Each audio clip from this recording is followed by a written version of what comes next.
हो रहा होता है, कुछ क्रेडिट पे बाय हो रहा होता है, फिनिश गुड सेल हो रहे होते हैं, कुछ कैश में, कुछ क्रेडिट में, फिक्स एसेट खरीदे जा रहे होते हैं, ठीक है, फिक्स एसेट सेल भी किए जा रहे होते हैं। जब उनकी लाइफ ओवर हो जाए या कुछ प्रॉब्लम हो जाए तो फिक्स एसेट सेल भी किए जाते हैं, ठीक है।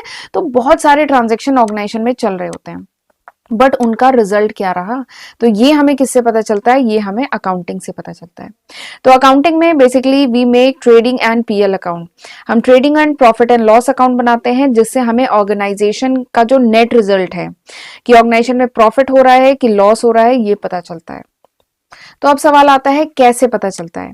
तो जो ट्रेडिंग एंड पीएल अकाउंट है, इवन उन पे मेरी सेपरेट वीडियो है। तो ट्रेडिंग एंड पीएल अकाउंट में हम ऑर्गेनाइजेशन की जितने भी इनकम है और ऑर्गेनाइजेशन के जितने भी एक्सपेंसेस हैं, इनको प्रॉपरली रिकॉर्ड करते हैं, ठीक है।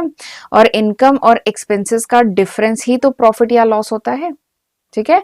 ऑर्गेनाइजेशन ने जितना कमाया है, ऑर्गेनाइजेशन के जितने खर्चे हैं, उनको प्रॉपरली रिकॉर्ड किया जाता है ट्रेडिंग एंड पीएल अकाउंट में, और वहीं से निकलता है प्रॉफिट और loss of the organisation, right. तो this is the second objective.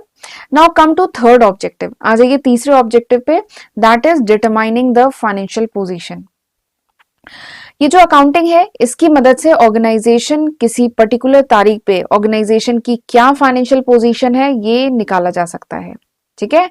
और फाइनेंशियल पोजीशन कैसे निकाला जाता है, with the help of one statement whose name is balance sheet. हम बैलेंस शीट बनाते हैं, ये एक स्टेटमेंट है जिसकी मदद से हम ऑर्गेनाइजेशन की फाइनेंशियल पोजीशन बता सकते हैं, ठीक है। बैलेंस शीट में हम ऑर्गेनाइजेशन के जितने भी एसेट्स हैं और जितनी भी लाइबिलिटीज हैं, उनको प्रॉपरली हम रिकॉर्ड करते हैं, और वहां से ऑर्गेनाइजेशन की फाइनेंशियल पोजीशन का पता चलता है, राइट।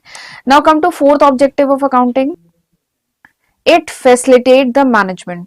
ये जो अकाउंटिंग है, ये बहुत सारी इंपॉर्टेंट इंफॉर्मेशन प्रोवाइड करता है, जिसकी मदद से top management takes important decision, top management कुछ इंपॉर्टेंट डिसीजन ले पाते हैं, टॉप मैनेजमेंट इफेक्टिव कंट्रोलिंग कर पाता है, टॉप मैनेजमेंट बजटिंग कर पाता है, प्लानिंग कर पाता है, फोरकास्टिंग कर पाता है।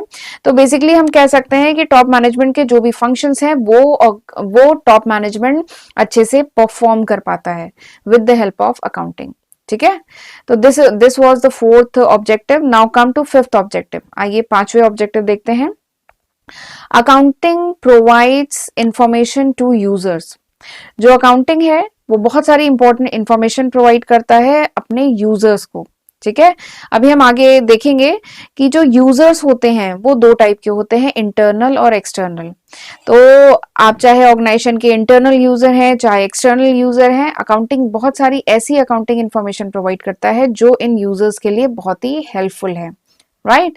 तो this is the fifth objective. Now come to sixth objective, last objective क्या है अकाउंटिंग का, कि accounting help in protecting the business asset. Organization के जो भी एसेट्स हैं, उनका प्रॉपर रिकॉर्ड मेंटेन किया जाता है अकाउंटिंग में, ठीक है। तो इससे क्या होता है, ऑर्गेनाइजेशन के जो भी एसेट्स हैं वो प्रोटेक्ट रहते हैं और उनपे प्रॉपर कंट्रोलिंग की जा सकती है, ठीक है।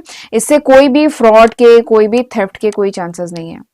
तो एक तरीके से हम कह सकते हैं कि जो भी ऑर्गेनाइजेशन के जो एसेट हैं वो प्रोटेक्ट रहते हैं because of this accounting, right. तो these were the 6 objective of accounting. चलिए आगे बढ़ते हैं, देखते हैं कुछ कमियां भी हैं, कुछ लिमिटेशन भी है अकाउंटिंग की, ठीक है।